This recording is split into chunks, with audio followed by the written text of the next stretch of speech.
17 years old. That was all she was, 17.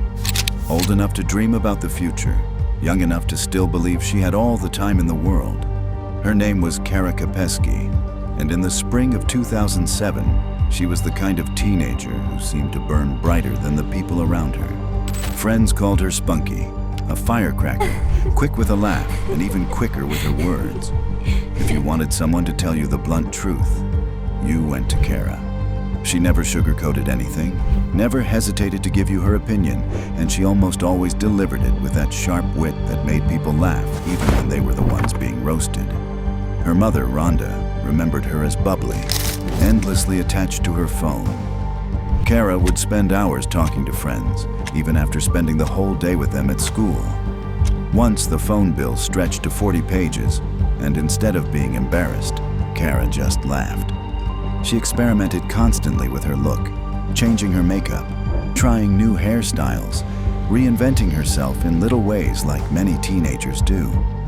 She teased her younger brother. She argued with her mom. She played around with friends. And she always left her bedroom door shut. Sometimes she even climbed in and out of her window, usually because she forgot her house keys for what felt like the 100th time. She was a normal teenager in every way that mattered. Alive, vibrant, and then suddenly, gone. It was Friday, May 4th, 2007.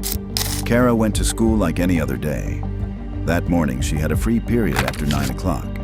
Surveillance cameras at Belton High School captured her leaving the building at 9:19 a.m. It wasn't unusual. Teenagers slipped out during free periods all the time. But what was unusual is what came after. Kara never came back. She didn't go to her classes. She didn't show up for her shift at Popeyes. She didn't pick up her paycheck. She didn't go to her scheduled job interview. For a girl as social and dependable as Kara, her absence made no sense. She would not run off. I know she's my daughter, and I know in my heart she would not. By 5 p.m., her family had reported her missing. Inside her bedroom, everything was where she had left it. Her clothes, her makeup, a fresh pack of cigarettes, her iPod, the hair straightener she used every morning. The only thing missing was her Motorola Razr phone, the device she lived on. But that phone had gone silent after the morning of May 4th. No more calls, no more texts. Police searched her locker at school and found her debit card. Her bank account had no activity. Kara had plans for the weekend. She was supposed to hang out with friends, pick up her check, and go to an interview for a job at Quick Trip. She didn't miss things like that. No teenager leaves behind everything that makes up their world. This wasn't a runaway.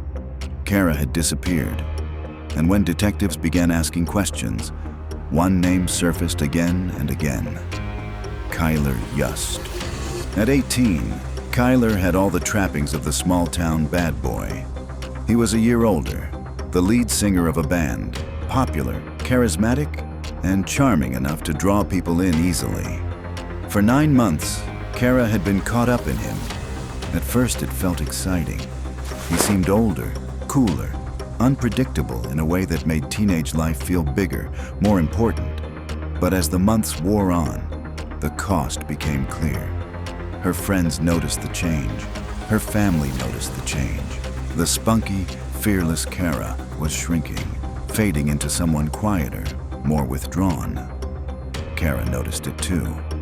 On April the 24th, just 10 days before she vanished, she poured her feelings onto MySpace. She wrote that she had dedicated her life to Kylr for 9 months.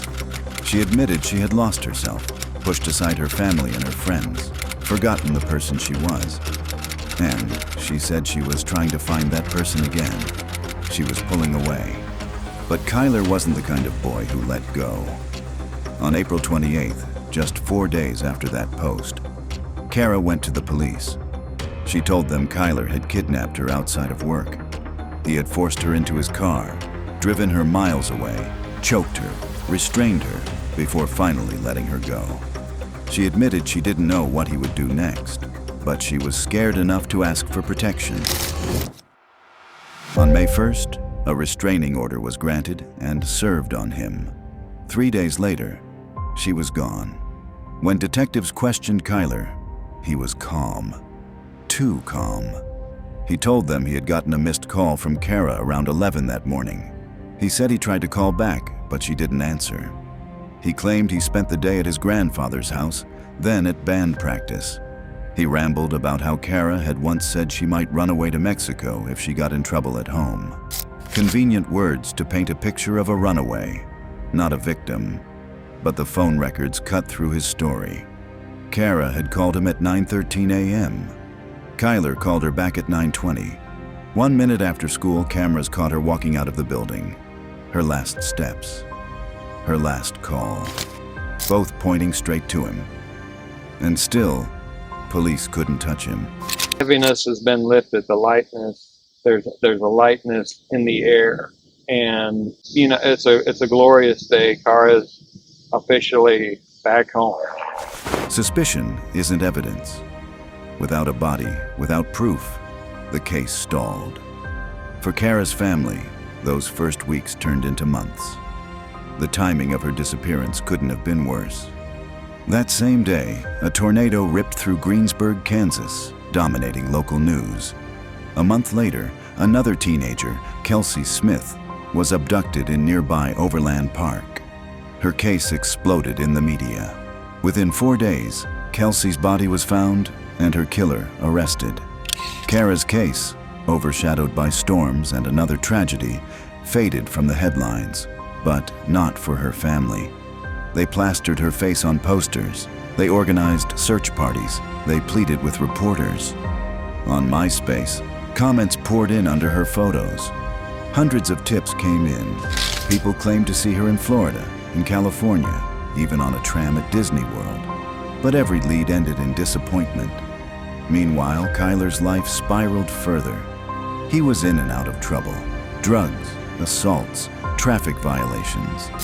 He had started using cocaine at 14, heroin at 16.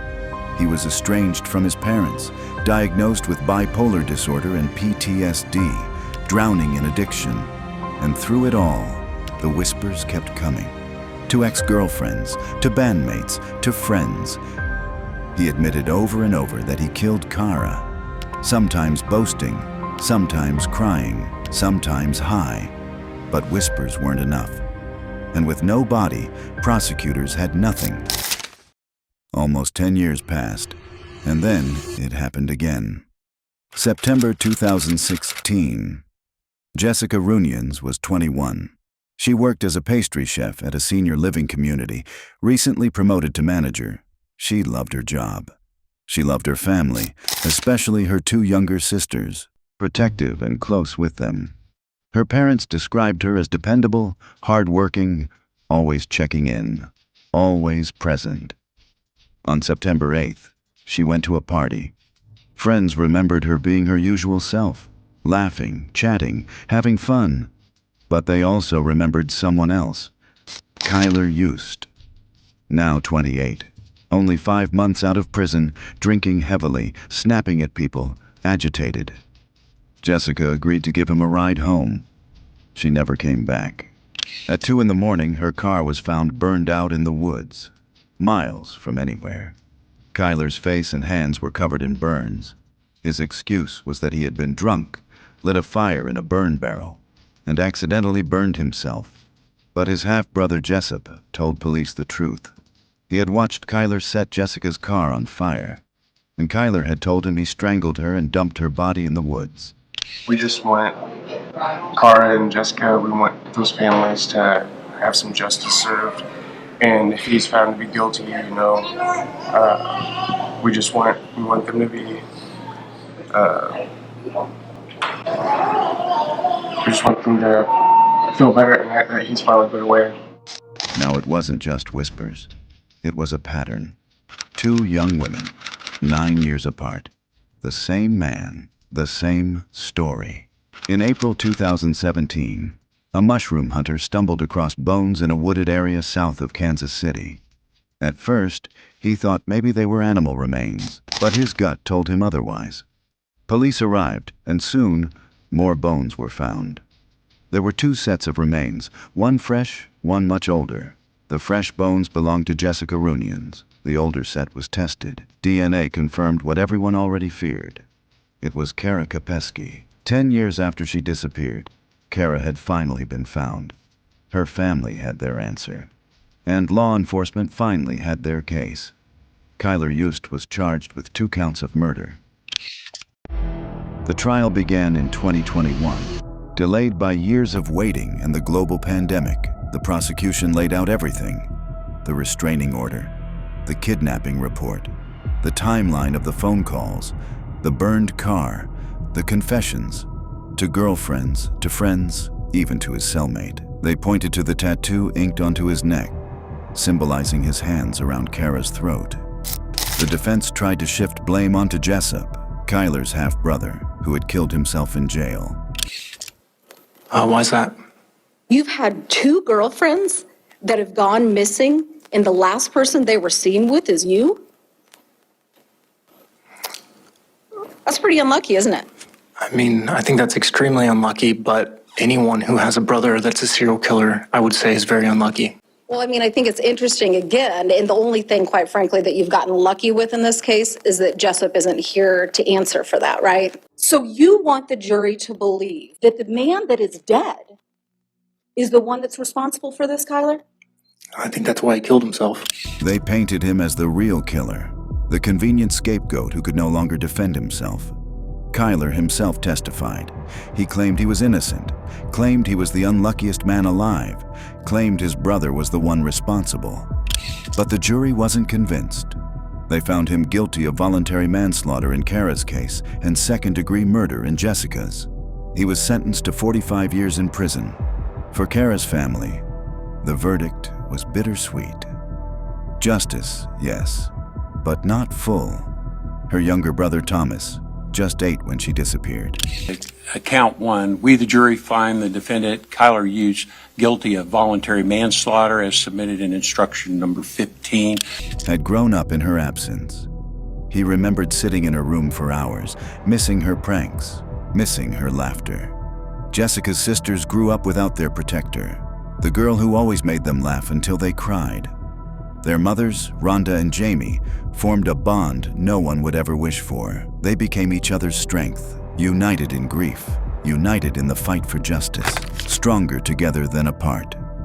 Kylr appealed, of course, but in 2023, the Missouri Court of Appeals upheld his convictions. This story is not just about one man. It is about a system that ignored the warnings. Kara begged for help. She told police he was dangerous. She filed for protection. She reported the violence. And still, he walked free. Long enough to take Jessica too. And perhaps the most haunting question of all is this: if that mushroom hunter hadn't stumbled across those bones, would either case ever have been solved? Would Kylr still be walking free, confessing to anyone who would listen, while 2 families remain trapped in torment? So remember their names: Kara Kopesky, Jessica Runions. 2 young women with futures stolen by jealousy and obsession. 2 families bound by grief, but also by resilience. This is not Kylr Yust's story. He doesn't get that glory. This is theirs, because monsters crave attention, but victims deserve remembrance. And tonight, we remember Kara, Jessica, forever. They won. If stories like this matter to you, if you believe victims deserve to be remembered louder than their killers, then help us keep telling them. Hit that like button, subscribe, and stay with us, because there are more voices that need to be heard, and we're not done yet.